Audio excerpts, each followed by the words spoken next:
Hi friends, Satish from cartoon teacher TNPSC. So இன்றைக்கி நம்ம பார்க்க போகிற கரண்ட் அஃபேர்ஸ் வந்து 13 ஜனவரி. இதோட பிடிஎஃப் வந்து டிஸ்கிரிப்ஷனில் டவுன்லோட் பண்ணிக்கோங்க. So appointment Merrick Garland US attorney ஜெனரலாக அப்பாயின்ட் பண்ணியிருக்காங்க. யார்? Joe Biden. So Joe Biden வந்து 20th ஜனவரி வந்து அவர் வந்து பிரசிடெண்ட்டாக பதவியேற்க போகிறான்னு சொல்லி நம்ம ஆல்ரெடி பார்த்தாச்சு. So Merrick Garland is US attorney general. So law ரெலவெண்ட்டாக வந்து ரொம்ப இம்பார்ட்டண்ட்டான பொசிஷன் அது. அடுத்து death. PV Damodaran, former animal husbandry and dairy development minister, ஏஐடிஎம்கேவுடைய ஃபார்மர் மினிஸ்டர். 2001 பொங்கலூர் கான்ஸ்டியூன்சி வந்து ரெப்ரசென்ட் பண்ணியிருக்காரு. 2003-06 வரைக்கும் மினிஸ்ட்ரி போர்ட்ஃபோலியோ வந்து ஹேண்டில் பண்ணியிருக்காரு. இது எங்கே இருக்குது அப்படின்னா கோயம்புத்தூரில் இருக்குது. ஸோ அதே போல் ஒன் ஆஃப் தி ஃபவுண்டிங் மெம்பர்னு சொல்கிறாங்க.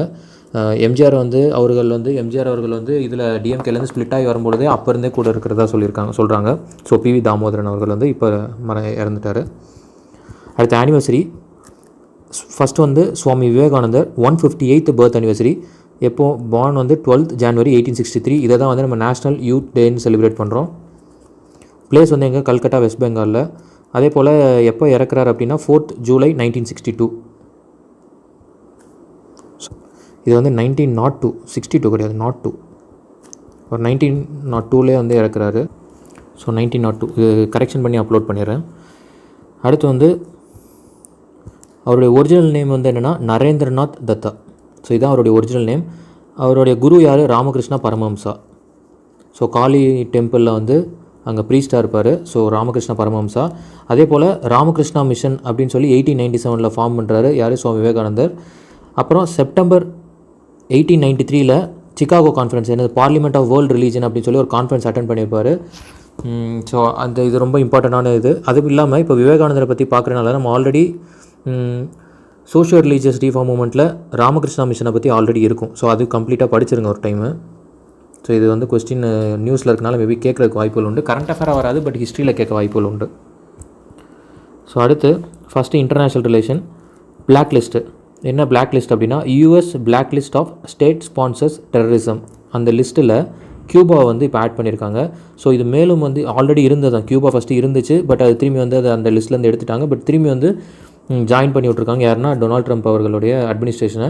ஸோ அவங்க வந்து அந்த பொசிஷனை வந்து விட்டு போகிறதுக்குள்ளே எவ்வளோக்கு எவ்வளோ வந்து அதை ப்ராப்ளம் ஆக்கணுமோ அப்படி பண்ணிகிட்ருக்க மாதிரி தான் பண்ணிகிட்ருக்காங்க. ஸோ கியூபாவை வந்து ஆட் பண்ணியிருக்காங்க அந்த லிஸ்ட்டில் திருப்பி. அடுத்து second social issue, free sanitary pads. இது யாருன்னா பஞ்சாப் கவர்மெண்ட் தான் வந்து கொண்டு வந்திருக்காங்க. சீஃப் மினிஸ்டர் அமரேந்திர சிங் அவர்கள் வந்து லான்ச் பண்ணியிருக்காங்க ஃப்ரீ சானிடரி பேட்ஸு. யாருக்குன்னா குறிப்பாக ஹை ஸ்கூல் அண்ட் காலேஜ் கேர்ள்ஸ்க்கு வந்து பண்ணியிருக்காங்க. ஸோ அடுத்து ஆல்ரெடி நம்ம ரீசெண்டாக கூட அந்த ரெலவெண்ட்டாக டேம்பன் டேக்ஸ் பார்த்தோம். ஸோ பிரிட்டன் வந்து அதை வந்து அது வந்து கேன்சல் பண்ணியிருக்காங்கன்னு சொல்லி பார்த்துருந்தோம் ஒரு 3-4 days பேக்கு. அடுத்து வந்து செகண்ட் மணி ஃபார் கிளாஸ். இது என்ன அப்படின்னா அசாம் கவர்மெண்ட் வந்து கேர்ள் சைல்டு வந்து பெண் குழந்தைகள்லாம் ஸ்கூலில் வந்து அட்டன் பண்ணணும், அவங்களுக்கு எஜுகேஷன் கிடைக்கணும் அப்படிங்கிறதுக்காக ஸோ 100 rupees வந்து அவங்க கிளாஸ் அட்டன் பண்ணால் பெர் டே தரோம் அப்படின்ற மாதிரி அசாம் கவர்மெண்ட் வந்து அனௌன்ஸ் பண்ணியிருக்காங்க. 100 rupees per day will be given to school going girls to promote education to the girl child. So இது வந்து அசாமு. அடுத்து எல்டர்லி பாப்புலேஷன். இவங்களை பற்றி ஒரு ஸ்டடி பண்ணுறதுக்கு இந்தியாவில் அதை வந்து பற்றி ஸ்டடி பண்ணுறதுக்கு ஒரு ரிப்போர்ட் வந்து எடுத்திருக்காங்க. ஸோ அந்த ஸ்டடி என்னென்னா அது பேர் அந்த longitudinal ageing study of India LASI அப்படிங்கிற மாதிரி ரிலீஸ் பண்ணியிருக்காங்க. அதை ஸ்டடி பண்ணது யார் அப்படின்னா international institute for population science, IIPS, எங்கன்னா மும்பையில் இருக்குது. ஸோ இவங்க தான் வந்து ஸ்டடி பண்ணாங்க. அந்த லசிங்கிற ரிப்போர்ட்டை வந்து ரிலீஸ் பண்ணது யார் அப்படின்னா union health minister Harshvardhan. So இவர் வந்து அந்த ரிப்போர்ட் வந்து ரிலீஸ் பண்ணியிருக்காரு. ஸோ இதில் இந்த ரிப்போர்ட் இந்த ஸ்டடி வந்து என்னன்னு சொல்கிறாங்கன்னா இந்தியாவில் இதுதான் ஃபஸ்ட்டு கைண்ட் இந்த மாதிரி வந்து பண்ணுறோம். அதே போல் வேர்ல்டுலே ரொம்ப ஒரு லார்ஜஸ்ட் சர்வே அப்படிங்கிறாங்க. ஸோ இப்போ இந்த சர்வே எடுக்கிறனால என்ன யூஸ் அப்படின்னா இது எதுக்காக எடுக்கிறாங்க அப்படின்னா அவங்களுக்கான பாலிசிஸ் எனாக்ட் பண்ணணும், அவங்கள வந்து பெட்டர்மெண்ட் பண்ணுறதுக்கான ப்ரோக்ராம்ஸ் க்ரியேட் பண்ணணும் அப்படிங்கிறதுக்காக பாலிசிஸ் அண்ட் ப்ரோக்ராம்ஸ் வந்து கொண்டு வரணுங்கிறதுக்காக தான் இந்த இது வந்து பண்ணியிருக்காங்க. இது வந்து சிக்கிமில் மட்டும் இந்த சர்வே வந்து நடக்கலை. ஸோ அதை தவிர எல்லா இடத்துலையுமே இந்தியாவில் நடந்திருக்கு. So elderly population survey. அடுத்து தேர்டு ப்ரோக்ராம்ஸ் அண்ட் ப்ராஜெக்டில் ஃப்ரீ வாட்டர் ஸ்கீம். எங்கன்னா ஹைதராபாத்தில் அங்கே இருக்கக்கூடிய அர்பன் மினிஸ்டர் வந்து KT ராமராவ் வந்து என்ன பண்ணியிருக்காங்க, லான்ச் பண்ணியிருக்காரு ஃப்ரீ ட்ரிங்கிங் வாட்டர் ஃபெசிலிட்டி. 2048 வரைக்கும் வந்து எந்த தண்ணீர் பிரச்சனையும் இருக்காது அப்படிங்கிற மாதிரி அவர் சொல்லியிருக்காரு. ஸோ ஹைதராபாத்தில் லான்ச் பண்ணியிருக்காரு. அதே போல் ஹேண்டிங் ஓவர் 0 வாட்டர் பில். அங்கே ரெசிடென்ட்ஸ்க்கு வந்து வாட்டர் பில்க்கு வந்து பில்லிங் பண்ண போகிறதில்ல. So free drinking water facility வந்து இனாக்ரேட் பண்ணி கொடுத்துருக்காங்க ஹைதராபாத்தில். அடுத்து பெயிண்ட்டு. என்ன பெயிண்ட் அப்படின்னா ஸோ ஃபஸ்ட்டு கவு டங்கு, அந்த கவு டங்கு மாட்டு சாணத்திலிருந்து தயாரிக்கப்பட்ட பெயிண்ட்டு. இதை யார் டெவலப் பண்ணியிருக்காங்கன்னா அந்த கேவிஐசி தான், khadi and village industries. So இவங்க தான் வந்து இது ரெடி இது பண்ணியிருக்காங்க. அதுக்கான பேர் என்னென்னா காதி பிரகிருதிக் பெயிண்ட் அப்படிங்கிறாங்க அதோட பேர். So it is an anti fungal and anti bacterial properties இருக்குது அதுக்கு. அதனால் வந்து ஒன்றும் பிரச்சனை இல்லை. இது வந்து ஒரு 3 சென்டர்ஸில் வந்து செக் பண்ணியிருக்காங்க, எல்லாமே வந்து பாசிட்டிவாக தான் இருக்குது. ஸோ இதை வந்து லான்ச் பண்ணி கொடுத்தது யார் அப்படின்னா union road minister Nitin Gadkari அவர்கள் தான். ஸோ அடுத்து தேர்டு பசேரா ப்ரோக்ராம் அப்படின்னு சொல்லி பஞ்சாப் கவர்மெண்ட் வந்து கொண்டு வராங்க. அது என்ன அப்படின்னா சீஃப் மினிஸ்டர் ஸ்லம் டெவலப்மெண்ட் ப்ரோக்ராமில் மூலியமாக லான்ச் பண்ணியிருக்காங்க பசேரா அப்படின்னு சொல்லி. ஸோ பஞ்சாபில் 4 டிஸ்ட்ரிக்டில் ஸோ இது வந்து லான்ச் பண்ணுறாங்க. ஸோ 4 டிஸ்ட்ரிக்டில் லான்ச் பண்ணியிருக்காங்க. அதில் என்னென்னா ஸ்லம் டுவெல்லர்ஸ் அப்படின்னா குடிசைவாசிகள்னு அர்த்தம். ஸோ அவங்கள வந்து மெயினான இதில் வந்து வேறு இடங்களுக்கு முனிசிபல் லேண்டுக்கு வந்து மாற்றுறாங்க. ஸோ அப்படி மாற்றும்பொழுது அவங்களுடைய வாழ்வாதாரத்தையும் மேம்படுத்தணுங்கிறதுக்காக குடிசையிலேருந்து இவங்களை மாற்றி இங்கே கொண்டு போகிறாங்க. ஸோ இதுதான் வந்து பசேரா ப்ரோக்ராம்ங்கிறது. அடுத்து ஆம்ஃபிபியஸ் வாட்டர் பஸ். கேரளாவில் ஆக்சுவலி 2 இது கொண்டு வராங்க. ஒன்று வந்து என்னென்னா countries maiden solar electric RoRo service. So இது என்னென்னா ROROனா என்னென்னா ரோல் ஆன் ரோல் ஆஃப்ங்கிறது தான் RORO. ஸோ இது எப்படின்னா கம்ப்ளீட்டாக வந்து ஃபுல்லாக சோலார் மூலிமா வந்து ரன் ஆகக்கூடிய அந்த ஷிப்பு இது. ஸோ அது வந்து பண்ணுறாங்க. அதே போல் Kerala's first amphibious water bus, அதாவது தண்ணிலையும் போகும் வெளியும் வந்து ரோட்லேயும் போகும், அப்படி வந்து ஆம்ஃபிபியஸாக வந்து ஒரு பஸ் வந்து லான்ச் பண்ண போகிறாங்க 2021. ஸோ இதனால் என்ன ஆகும் அப்படின்னா ஒன்று டூரிசம் வந்து பூஸ்ட் ஆகும். ஏன்னா ஆல்ரெடி கேரளா வந்து இன்லேண்ட் வாட்டர்வேஸும் ரொம்ப அதிகமாக இருக்கக்கூடிய ஒரு இது. ஆல்ரெடி நிறையா ஃபெரிஸ்லாம் வந்து ட்ராவல் ஆகிட்டு இருக்கும், நிறையா வெசல்ஸ், நிறைய சின்ன சின்ன ஷிப்ஸ் இருக்கும். ஸோ அதெல்லாம் கூட அங்கே இன்லேண்ட் வாட்டர்வேஸில் அது நிறையா பேர் அந்த டூரிசம்ஸ்லாம் வந்து ரெண்ட்டுக்கு எடுத்து 1 day 2 days ஸ்டே பண்ணிட்டு போவாங்க. ஸோ அதனால் அதை வந்து இன்னும் பூஸ்டப் பண்ணணும் அப்படிங்கிறதுக்காக ஸோ ஒரு ஆம்ஃபிபியஸ் வாட்டர் பஸ் சர்வீஸ் ஒன்று இனாகரேட் பண்ணுறாங்க. இந்த இது எலக்ட்ரிக் இது மூலிமா கொண்டு வரதுனால என்ன ஆகுது, பொல்யூஷன் வந்து கம்மியாகுது. அடுத்து Educon 2020 union minister of education. So எஜுகேஷன்னொன்னே இது நம்ம லிங்க் பண்ணிக்கணும், எஜுகான்ங்கிறது எஜுகேஷன் தான். ஸோ எஜுகேஷன் கான்ஃபரன்ஸ் வந்து யார் இனாக்ரேட் பண்ணியிருக்காங்கன்னா ரமேஷ் பொக்ரியால் அவர்கள். ஸோ விர்ச்சுவல் இன்டர்நேஷனல் அகாந்த் கான்ஃபரன்ஸ் அப்படிங்கிறாங்க அதை. ஸோ இதோட தீம் என்ன அப்படின்னா envisioning education for transforming youth to restore global peace. அமைதி வந்து உலகம் ஃபுல்லாக அமைதியை நிலைநிறுத்துறதுக்கு எஜுகேஷன் மூலிமா வந்து யூத்தை வந்து மாற்றணும் அப்படிங்கிறாங்க. ஸோ இதை ஆர்கனைஸ் பண்ணது யார் அப்படின்னா சென்ட்ரல் யூனிவர்சிட்டி ஆஃப் பஞ்சாபும் global education research association GERA அப்படிங்கிறதும் வந்து தான் சேர்ந்து தான் ஆர்கனைஸ் பண்ணியிருக்காங்க இதை. அடுத்து 4th டிஃபென்ஸு NIIO. இது வந்து டிஃபென்ஸ் மினிஸ்ட்ரி வந்து லான்ச் பண்ணியிருக்காங்க, naval innovation and indigenisation organisation. So இது என்னென்னா ஸோ இனோவேட் பண்ணி அதை வந்து ஒரு ஐடியா வந்து ஒரு ஐடியா கான்செப்ட் உருவாகுது, அந்த கான்செப்டை செயல்படுத்தணும். ஸோ அப்போது எங்கன்னா அந்த இன்னோவேஷன்லேருந்து அதை டிப்ளாய்மெண்ட் வரைக்கும் கொண்டு போகிறதுக்கான ஒரு இன்டகிரேஷன் ப்ராஜெக்டாக தான் இது யூஸ் பண்ணுறாங்க NIIOங்கிறது. ஸோ இது வந்து ஒரு 3 tier ப்ராசஸாக இருக்கும். இது வந்து அகடமிக்ஸ் அண்ட் இண்டஸ்ட்ரி வந்து பிரிட்ஜ் பண்ணும். அது அந்த டெக்னாலஜி வந்து லேக் ஆகிட்டு இருக்கக்கூடிய அதாவது மிலிட்ரி ரெலவெண்ட்டாக வந்து டிஃபென்ஸ் ரெலவெண்ட்டாக அதோட பொசிஷன் வந்து இன்க்ரீஸ் பண்ணணும். ஏன் அப்படின்னா ஆல்ரெடி நமக்கு வந்து ஒரு 2 side வார் வந்து நடக்கிறதுக்கான பாசிபிலிட்டி இருக்குது. இந்த சைடு வந்து சைனா, இந்த சைடு வந்து பாகிஸ்தான். ஸோ 2 end வார்ஸ் வந்து ஒரே டைமில் நடக்கிறதுக்கு நிறையா பாசிபிலிட்டிஸ் இருக்குது. நம்மளோட இன்ஃப்ராஸ்ட்ரக்சர் டெவலப் பண்ணணும். இதோட கான்செப்ட் என்னென்னா ஆத்ம நிர்பரோட இது தான். நம்ம இந்தியாவிலே வந்து இது பண்ணுறதுக்காக இண்டிஜினியஸ்லி பண்ணுறதுக்காக இது டெக்னாலஜி இதை வந்து டெவலப் பண்ணியிருக்காங்க. ஸோ இந்த ஆர்கனைசேஷன் வந்து அதுக்காக தான் செட்டப் பண்ணியிருக்காங்க. அடுத்து 5th எக்கானமி. ULB ரீஃபார்ம்னா அர்பன் லோக்கல் பாடி, அதான் ULB. ஸோ இது வந்து மத்திய பிரதேஷ் அண்ட் ஆந்திர பிரதேஷ் ஆல்ரெடி வந்து இதை வந்து அண்டர்டேக் பண்ணிட்டாங்க. ஸோ இது பண்ணும் பட்சத்தில் என்ன அப்படின்னா அவங்களுக்கு ஒரு அடிஷ்னல் ஃபினான்ஷியல் அசிஸ்டன்ஸ் வந்து மினிஸ்ட்ரி ஆஃப் ஃபினான்ஸ் வந்து சாங்ஷன் பண்ணுறாங்க. ஸோ இப்படி இதை வந்து பண்ணும் பட்சத்தில் ஸோ இது இப்போ வந்து 3rd வந்து தெலுங்கானாவும் 4th மணிப்பூரும் இதை பண்ணியிருக்காங்க. ஸோ இந்த ரீஃபார்ம் வந்து யார் பண்ணுறா அப்படின்னா மினிஸ்ட்ரி ஆஃப் ஃபினான்ஸ் வந்து கொடுக்குறவங்க. So which aimed at urban financial strengthening. So இது மூலிமா எக்ஸ்ட்ரா வந்து ஃபினான்ஷியல் ஆக்சஸ் வந்து இந்த ஃபார்ம் வந்து ஃபில் பண்ணி கொடுக்கும்போது வந்து அவங்களுக்கு கொடுப்பாங்க. ஸோ அதனால் இந்த ரெஸ்பெக்டிவ் ஸ்டேட்ஸ்லாம் வந்து இதை பண்ணி கொடுத்துருக்காங்க. ஸோ ULB ரீஃபார்ம்னா அர்பன் லோக்கல் பாடி ரீஃபார்ம். அடுத்து பியூரோ ஆஃப் இந்தியன் ஸ்டாண்டர்ட்ஸ். இவங்க வந்து என்ன பண்ணுவாங்கன்னா ஸ்டாண்டர்டைசேஷன் அண்ட் சர்டிஃபிகேஷன், இதுதான் அவங்களுடைய ரோலு. எதுக்குன்னா கூட்ஸுக்கு. ஸோ இந்த BIS வந்து எப்போ எஸ்டாப்ளிஷ் பண்ணுறாங்கன்னா 1986 BIS act, Bureau of Indian Standard ஆக்ட்னு சொல்லி 1986 வருது. அது மூலியமாக தான் இந்த போர்டு வந்து செட் பண்ணுறாங்க. இது வந்து நேஷனல் ஸ்டாண்டர்ட் பாடியாக வந்து எப்போ மாறும் அப்படின்னா 2016. ஸோ இப்போ வந்து ரீசெண்டாக அதோட ஃபவுண்டேஷன் டே வந்து செலிப்ரேட் பண்ணியிருக்காங்க Jan 6. இது எது கீழே ஒர்க் ஆகுது, மினிஸ்ட்ரி ஆஃப் கன்சியூமர் அஃபேர்ஸ். அடுத்து ஃபுட் ப்ரைஸ் இண்டெக்ஸ். இது வந்து யாருன்னா FAO தான் வந்து சொல்லி அனௌன்ஸ் பண்ணியிருக்காங்க. FAOனா என்ன, ஃபுட் அண்ட் அக்ரிகல்ச்சர் ஆர்கனைசேஷன், இதான் FAO. So food price index வந்து which measure monthly charges of basket of cereals, அடுத்து வந்து oil seeds, dairy products, meat and sugar. So அப்படி வந்து கால்குலேட் பண்ணுறது வந்து இவங்க என்ன சொல்கிறாங்கன்னா இந்த வருஷம் வந்து 97.9 பாயிண்ட் இருக்குது அப்படிங்கிறாங்க. இது 2019 விட 3.1% வந்து இன்க்ரீஸ் ஆயிருக்கு அப்படின்னு சொல்கிறாங்க. ஸோ இந்த வேல்யூ ரொம்ப இம்பார்ட்டன்ட். 97.9 அண்ட் 3.1% இன்க்ரீஸ் ஆகிருக்கு 2019 கம்பேர் பண்ணும்போது. அடுத்து 6 வந்து என்விரான்மெண்ட்டு. தைலா பேங்க் அப்படின்னு சொல்லி லக்னோ முனிசிபல் கார்பரேஷன். இது பேங்க்குன்னு சம்டைம்ஸ் நமக்கு வரும்போது என்ன ஆகும், ஸோ ஒரு எக்கனாமிக்கல் சம்திங் ரெலவெண்ட்டாக இருக்குமோ அப்படின்னு சொல்லி வரும். ஸோ இந்த தைலா பேங்க்குங்கிறது என்னென்னா லக்னோ முனிசிபல் கார்பரேஷன் வந்து லான்ச் பண்ணியிருக்காங்க. இந்த மூலியமாக என்ன பண்ணுறாங்க, பேக்ஸ் வந்து cloth bags, so cloth bags வந்து இஷ்யூ பண்ணுறாங்க. குறிப்பாக பாலித்தீனோட யூசேஜை கம்மி பண்ணணும் அப்படிங்கிறதுக்காக. ஸோ அந்த என்டையர் சிட்டியை வந்து பாலித்தீன் ஃப்ரீயாக மாற்றணும் அப்படிங்கிறதுக்காக தைலா பேங்க் வந்து அப்படிங்கிற ஒரு ப்ரோக்ராம் வந்து லான்ச் பண்ணியிருக்காங்க Lucknow municipal corporation.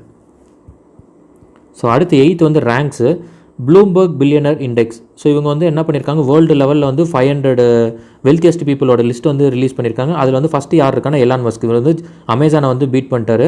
So Elon Musk யார் அப்படின்னா டெஸ்லா வந்து ஸ்பேஸ் எக்ஸோடைய owner. So space X already என்ன பார்த்தோம், நாசாவில் யூஎஸ்ஏல இருக்கக்கூடிய ஸ்பேஸ் ஏஜென்சி தான் நாசா. இவங்க வந்து ப்ரைவேட் கூட டைப் பண்ணியிருக்காங்க. அது யாருன்னா ஸ்பேஸ் எக்ஸ். ஸோ அது வந்து இலான் மஸ்க் உடையது தான். ஸோ இவர் வந்து இப்போ ஃபஸ்ட்டில் இருக்கார். செகண்ட் வந்து ஜெஃப் பெசோஸ் அமேசான். அடுத்து வந்து தேர்ட் வந்து பில் கேட்ஸ் மைக்ரோசாஃப்டோட ஓனர். இந்தியா லெவலில் பார்க்கும்போது முகேஷ் அம்பானி 12th ரேங்கில் இருக்கார், ரிலையன்ஸு. ஸோ அடுத்து 9th பாலிட்டி. நேஷனல் எமர்ஜென்சி நம்ம இதில் இல்லை. நம்ம இதில் நேஷனல் எமர்ஜென்சி என்ன, ஆர்டிகல் 352, 356, 360. ஸோ இது நேஷனல் எமர்ஜென்சி, இது வந்து ஸ்டேட் எமர்ஜென்சி, இது வந்து ஃபினான்ஷியல் எமர்ஜென்சி. ஸோ இங்கே வந்து நேஷனல் எமர்ஜென்சி எதுக்காக டிக்ளேர் பண்ணியிருக்காங்க அப்படின்னா மலேசியாவோட கிங் தான் டிக்ளேர் பண்ணியிருக்காரு. அவர் பேர் என்னன்னா சுல்தான் அப்துல்லா சுல்தான் அகமது ஷா. இதுதான் அவருடைய பேர். ஏன் டிக்ளேர் பண்ணாங்கன்னா பிரைம் மினிஸ்டர் ரெக்வஸ்ட் பண்ணுறாரு. பிரைம் மினிஸ்டருடைய பேர் என்ன அப்படின்னா prime minister Muhyiddin Yassin. So இவர் தான் இது பண்ணியிருக்காங்க. எதுக்காக அப்படின்னா கொரோனா வைரஸ் வந்து இப்போ திரும்பி இன்க்ரீஸ் ஆகிட்டு இருக்காங்க கண்ட்ரியில். ஸோ அதை வந்து கண்டெயின் பண்ணணும் அப்படிங்கிறதுக்காக கொண்டு வந்திருக்காங்க. இது வந்து அஃபீஷியலாக சொன்னது. பட் ரெண்டாவது என்னென்னா அவங்க வந்து பார்லிமெண்ட் அவங்களோட பார்லிமெண்ட்டில் வந்து அவங்களோட மெஜாரிட்டி வந்து லூஸ் ஆகிட்டு இருக்குது. ஸோ அதை வந்து தக்க வைக்கணும் அப்படிங்கிறதுக்காக ஒரு ஆகஸ்ட் வரைக்கும் வந்து ஒரு இது வந்து எதுவுமே நடத்தக்கூடாது அப்படிங்கிறதுக்காக செயல்படுத்தியிருக்காங்க கூட சொல்கிறாங்க. ஸோ இது வந்து மலேசியா வந்து இப்போ கொண்டு வந்திருக்காங்க. அடுத்து செகண்ட் வந்து யூத் பார்லிமெண்ட்டு. Second national. இது வந்து செகண்ட். போன வருஷம் வந்து ஃபஸ்ட்டு நடந்துச்சு. 2019 ஃபஸ்ட்டு செஷன் கண்டக்ட் பண்ணாங்க. இது 2017 மான் கி பாத்தில் பிரைம் மினிஸ்டர் மோடி அவர்கள் வந்து அவருடைய தாட் வந்து இது சொல்கிறார், இப்படி ஒன்று இருக்கணும், யூத்ஸை வந்து பார்ட்டிசிபேட் பண்ணணும், அவங்க வந்து இப்போ நடக்கக்கூடிய கரண்ட் இஷ்யூஸில் வந்து அவேர்னஸாக இருக்கணும், அதே போல் அவங்க வந்து பல ரெக்கமெண்டேஷன்ஸ் வந்து ப்ரொப்போஸ் பண்ணணும் அப்படிங்கிற கான்செப்ட்டில் தான் அவர் வந்து சொல்லியிருப்பார் 2017 மான் கி பாத்தில். அதுக்கப்புறம் 2019 ஃபஸ்ட்டு செஷன் வந்து நடந்திருக்கும். ஸோ இது வந்து second national youth parliament festival. இது வந்து டிஃப்ரெண்ட் ப்ராசஸில் வந்து கண்டக்ட் ஆகி ஃபைனலைஸ் வந்து பார்த்தோம்னா 29 பேர் செலக்ட் ஆகிருக்காங்க இந்த வருஷம். ஸோ இதுக்கு வந்து ஏஜ் லிமிட் என்னென்னா 18க்கு மேலேயும் 25க்கு கீழேயும் இருக்கணும். ஸோ இதுதான் ஏஜ் லிமிட்டு. டிஃப்ரெண்ட்ஸ் ரவுண்ட்ஸ் இருக்கும், அதில் செலக்ட் ஆகி தான் வரணும். ஸோ 29 இதில் வந்து டாப் 3க்கு மட்டும் பிரைம் மினிஸ்டர் மோடி அவர்களுக்கு முன்னாடி டைரெக்டாக வந்து அட்ரஸ் பண்ணுவாங்க. அது இல்லாமல் அவங்களுக்கு ப்ரைஸும் கொடுப்பாங்க பிரைம் மினிஸ்டர். ஸோ இது வந்து என்றைக்கு நடந்து ஆரம்பிச்சிருக்குன்னா conference on 12th January. So இவர் சுவாமி விவேகானந்தர் பிறந்த தேதி அன்றைக்கு தான் ஆரம்பிச்சிருக்கு. அவரை பற்றின இதுவும் வந்து அவர் பிரைம் மினிஸ்டர் வந்து பேசியிருக்காரு விவேகானந்தரை பற்றியும். அடுத்து லேபர் கோட். அது இல்லாமல் ரெண்டாவது பாயிண்ட் எதை அட்ரஸ் பண்ணியிருக்கா அப்படின்னா இந்த ஹெரிடிட்ரி, இந்த எப்படி வந்து அப்போ ஆட்டோக்ரஸியாக இருக்கும் இல்லையா, முன்னாடி வந்து மொனார்க்காக இருக்கும் பொழுது கிங்ஸ் வந்து ரூல் பண்ணியிருக்கும்போது ஹெரிடிட்ரி பேசிஸில் தான் வருவாங்க. ஸோ இப்பயும் கூட டெமோக்ரஸி இப்போ ஆனதுக்கு அப்புறம் கூட சில பார்ட்டிஸ் வந்து என்ன பண்ணுறாங்க, அவங்க வந்து இந்த மொனார்க்கு மாதிரி தான் இருக்காங்க அப்படின்னு சொல்லி சொல்கிறாங்க. ஸோ அதை வந்து உடைக்கணும் அப்படிங்கிறது தான் வந்து இதில் வந்து எம்ஃபசைஸ் பண்ணியிருக்காரு பிரைம் மினிஸ்டர். ஏன்னா அது முக்கியமாக அது ஐஎன்சி இந்தியன் நேஷனல் காங்கிரஸ் வச்சு தான் அவர் பேசியிருக்காரு. ஸோ தேர்ட் வந்து லேபர் கோட்ஸ். ஸோ முன்னாடிலாம் எப்படின்னா நிறையா லேபர் லாஸ் இருக்கும். Minimum wage act, factories act, mines act, so அப்புறம் இது இண்டஸ்ட்ரியல் டிஸ்பியூட்ஸ் ஆக்ட். ஸோ இது மாதிரி நிறையா லேபர் ரெலவெண்ட்டாக நிறையா ஆக்ட் இருக்குது. ஸோ இந்த ஆக்டெல்லாம் என்ன பண்ணுறாங்க, 4 கேட்டகரிக்குள்ளே கிளப் பண்ணுறாங்க. ஸோ மொத்தம் 29 சென்ட்ரல் லாஸ் எல்லாத்தையும் கிளப் பண்ணுறாங்க. ஸோ அது அப்படி அமல்கமேட் பண்ணி 2020 ஆல்ரெடி பார்லிமெண்ட்டில் பாஸ் பண்ணாங்க. பட் அது நடைமுறைக்கு வரலை. ஏப்ரல் 1 கொண்டு வரணும் அப்படின்னு சொல்லி அனௌன்ஸ் பண்ணி அதுக்குள்ளே இந்த லேபர் மினிஸ்ட்ரி வந்து அனௌன்ஸ் பண்ணியிருக்காங்க. ஸோ அதில் நிறையா இருக்குது. இன்னும் வந்து அது என்ன சொல்கிறது, நிறையா டிஸ்பியூட்ஸ் இருக்குது அதில். ஆக்சுவலி அந்த இது வந்து செயல்படுத்தக்கூடாது அப்படின்னு சொல்லி நிறையா லேபர் யூனியன்ஸ் வந்து சொல்லிட்டு இருக்காங்க. ஸோ அது இன்னும் வந்து பேச்சுவார்த்தையில் தான் இருக்குது. பட் ஆனால் ஏப்ரல் 1 அது செயல்படுத்தணும் அப்படின்னு சொல்லி லேபர் மினிஸ்ட்ரியிலேருந்து சொல்லியிருக்காங்க. ஸோ அதோட மினிஸ்டரோட ஹெட் யார் அப்படின்னா சந்தோஷ்குமார் கங்வர்.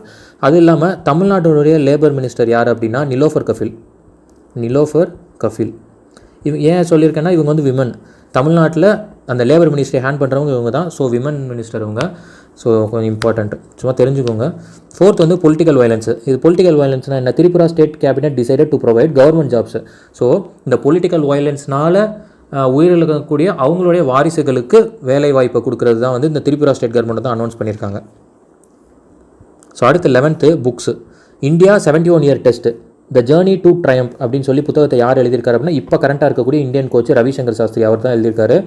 ஸோ இது வந்து இது கீழே வந்து ஒரு பாயிண்ட் அடிஷ்னலாக எழுதியிருக்கேன். இது எழுதலாம் இன்னையிலேருந்து தான் ஸ்டார்ட் பண்ணேன். ஏன்னா சம்டைம்ஸ் வந்து இந்த புக்கை பற்றினது வந்து ஸ்டோரியாக சொல்லிடுவோம். சம்டைம்ஸ் வந்து அது என்ன அது புக்கு சம்மந்தப்பட என்னது அப்படின்னு சொல்லி பிடிஎஃப்ல இருக்காது. ஸோ அதனால் இதுவும் ஒரு பாயிண்ட்டாக எழுதியிருக்கேன்.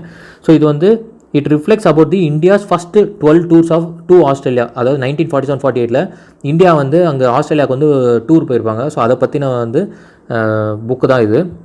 அடுத்து செகண்ட் வந்து டைம்லெஸ் மகேந்திரா அப்படின்னு சொல்லி ஆதில் ஜல் தருக்கான்வாலா ஸோ அவர் எழுதியிருக்காரு புத்தகத்தை. இதை வந்து யாரை பற்றினா மகேந்திரா கம்பெனியோடைய ஆட்டோமோட்டிவ் கார் வந்து அவங்களுடைய வெஹிக்கிள் இருக்கு இல்லையா, ஸோ அது வந்து எப்படி அந்த ஜேர்னி வந்து அவங்க வந்து ஸ்டார்ட் பண்ணி எப்படி போனாங்க அப்படிங்கிறத பற்றின ஒரு புத்தகம் தான் அது டைம்லெஸ் மகேந்திரா அப்படின்னு சொல்லி. அடுத்து 15th வந்து மிஸ்லினியஸில் டெஸ்லா இப்போ தான் நம்ம மேலே பார்த்தோம். ப்ளூம்பர்கில் என்ன சொல்லியிருந்தாங்க, ஃபஸ்ட்டு வந்து எலான் மஸ்க் தான் வந்து ஃபஸ்ட்டில் இருக்காருன்னு சொல்லி பார்த்துருந்தோம். ஸோ அவங்க என்ன பண்ணுறாங்க, பெங்களூரில் அவங்களோட கம்பெனி வந்து ரிஜிஸ்டர் பண்ணியிருக்காங்க. ஆஃப்டர் 3 இயர்ஸ் வந்து பேச்சுவார்த்தைகள் முடிச்சு இப்போ பண்ணியிருக்காங்க. ஒரு பெரிய எலக்ட்ரிக் வெஹிக்கிள் கம்பெனி அது. So Tesla registered as Tesla India Motors and energy private limited பெங்களூரில். ஸோ அதுக்கு வந்து டேரக்டர்ஸ்லாம் வந்து இந்த ப்ரைவேட் லிமிடெட் அப்படின்னாலே நிறையா இருக்குது. பப்ளிக் லிமிடெட் இருக்குது, ப்ரைவேட் லிமிடெடு, ஸோ பார்ட்னர்ஷிப் இருக்குது, ப்ரொப்ரேட்டர்ஷிப்பு, நிறையா டிஃப்ரெண்ட் கேட்டகரிஸில் இருக்குது. ஒரு கம்பெனி ரிஜிஸ்டர் பண்ணணும் அப்படின்னா ஒரு 4-5 கேட்டகரிஸ் இருக்குது. ஸோ அந்த கேட்டகரிஸ்க்கு வந்து ஏற்ற மாதிரி ஒரு சில ப்ரொசீஜர்ஸ் இருக்குது. அதுக்கு என்ன பண்ணணும், இப்போ இதில் வந்து டேரக்டர்ஸ் வந்து டிஃபைன் பண்ணணும். அதுக்கு என்ன பண்ணுறாங்கன்னா 3 பேரை டிஃபைன் பண்ணியிருக்காங்க. Vaibhav Taneja, Venkatrangam Sriram and David John Feinstein. So இவங்க 3 பேரையும் வந்து டேரக்டர்ஸாக வந்து அதில் டிக்ளேர் பண்ணியிருக்காங்க. சிஓ ஆஃப் டெஸ்லா யார், எலான் மஸ்க், நம்ம ஆல்ரெடி பார்த்தது தான். அடுத்து கண்ட்ரோல்டு ஏரியா அப்படின்னு சொல்லி பஞ்சாப் ஸ்டேட் வந்து என்ன பண்ணுறாங்க, என்டையர் ஸ்டேட்டை வந்து டிஃபைன் பண்ணியிருக்காங்க அஸ் அ கண்ட்ரோல்டு ஏரியான்னு சொல்லி. எதுக்காக அப்படின்னா அங்கே ஏவியன் இன்ஃப்ளூயன்ஸ் வந்து ஸ்ப்ரெட் ஆகிட்டு இருக்கு. ஸோ அது இல்லாமல் வெளியேருந்து வரக்கூடிய பவுல்ட்ரிஸை வந்து தடை செய்யணும், நிப்பாட்டணும், அதை தடுக்கணும் அப்படின்றதுனால ஃபுல்லாக ஏரியாவை ப்ரொடெக்ட் பண்ணுறாங்க, அதுக்கு வந்து கண்டெயின் பண்ணணும் அப்படிங்கிறதுக்காக. நம்ம நேற்று என்ன பார்த்தோம், கேரளா வந்து ஆல்ரெடி டிக்ளேர் பண்ணிட்டாங்க என்னென்னா இட்ஸ் அ ஸ்டேட் டிசாஸ்டர்னு சொல்லி. ஸோ பஞ்சாப் வந்து கண்ட்ரோல்டு ஏரியான்னு டிஃபைன் பண்ணியிருக்காங்க, கேரளா வந்து ஸ்டேட் டிசாஸ்டர்னு சொல்லி டிக்ளேர் பண்ணியிருக்காங்க. 16th வந்து தமிழ்நாடு ராகுல் காந்தி விசிட். ராகுல் காந்தி யாருன்னா இந்தியன் நேஷனல் காங்கிரஸோடைய former president. So last year தான் வந்து அவர் ரிசைன் பண்ணிட்டார் பிரசிடென்ட். இதில் வந்து அதுக்கு முன்னாடி யார் இருந்தாங்க, சோனியா காந்தி அவர்கள் இருந்தாங்க. ஸோ அது வந்து அதுக்கடுத்து ராகுல் காந்தி அவர் பதவியேற்றிருந்தார். பட் அதுக்கப்புறம் அதை ரிசைன் பண்ணிட்டார். ஸோ இப்போ வந்து இவர் என்ன பண்ணுறாருன்னா இங்கே தமிழ்நாட்டுக்கு வந்து விசிட்டுக்கு வராரு. ஏன்னா இவர் எலெக்ஷனும் வரப்போகுது. ஸோ அதனால் அவர் விசிட் பண்ணுறாரு. ஜல்லிக்கட்டை பார்க்குறதுக்கு எங்கன்னா மதுரையில் அவனியாபுரம். ஸோ அங்கே பார்க்குறதுக்காக ஜல்லிக்கட்டு நிறைய இடத்துல நடக்கும். அதில் அவனியாபுரம் தான் ரொம்ப ஃபேமஸ்ஸு. அந்த இடத்துக்கு வந்து வராரு பார்க்குறதுக்கு, ஜல்லிக்கட்டை பார்க்க வராரு. அவர் யார் அப்படின்னா மெம்பர் ஆஃப் லோக்சபா. அவர் வந்து பார்லிமெண்ட் இருக்கு இல்லையா, ஸோ பார்லிமெண்ட்னால என்ன, ராஜ்யசபா, லோக்சபா. ஸோ இந்த லோக்சபாங்கிறது மக்களால் தேர்ந்தெடுக்கப்படுவார்கள். இங்கே வந்து வயநாடு கான்ஸ்டுவன்சி, லோக்சபாவுடைய வயநாடு கான்ஸ்டுவன்சி கேரளாவில் இருக்குது, அதை ரெப்ரசென்ட் பண்ணி ஜெயிச்சவர் தான் ராகுல் காந்தி அவர்கள். ஸோ இன்னைக்கு கரண்ட் அஃபேர்ஸ் முடிஞ்சிருச்சு. நேற்று என்ன பார்த்தோம், international film festival to be held in இங்கே கோவா. ஸோ கோவாவில் தான் இது வந்து 51st international film festival. So அர்ஜென்டினாவிலேருந்து வந்து நம்ம அது இன்னொரு கரண்ட் அஃபேர் பார்த்தோம். அர்ஜென்டினாவிலேருந்து இருக்கிறவர் வந்து இன்டர்நேஷ்னல் ஜூரியாக வந்து அப்பாயிண்ட் பண்ணியிருந்தாங்க அப்படின்னு சொல்லி பார்த்துருந்தோம். ஸோ இன்றைக்கி என்ன குவிஸ்னா வந்து which state will set up first indoor ski park in Kufri. So குஃப்ரிங்கிறது ஒரு பிளேஸு, அங்கே வந்து இந்த ஸ்கீ பார்க் வந்து யார் செட் பண்ண போகிறா, A Tamil Nadu, B Himachal, C Jharkhand and D Goa. So கரெக்டான ஆன்சர் வந்து கமெண்ட் பண்ணுங்கள். தேங்க்யூ.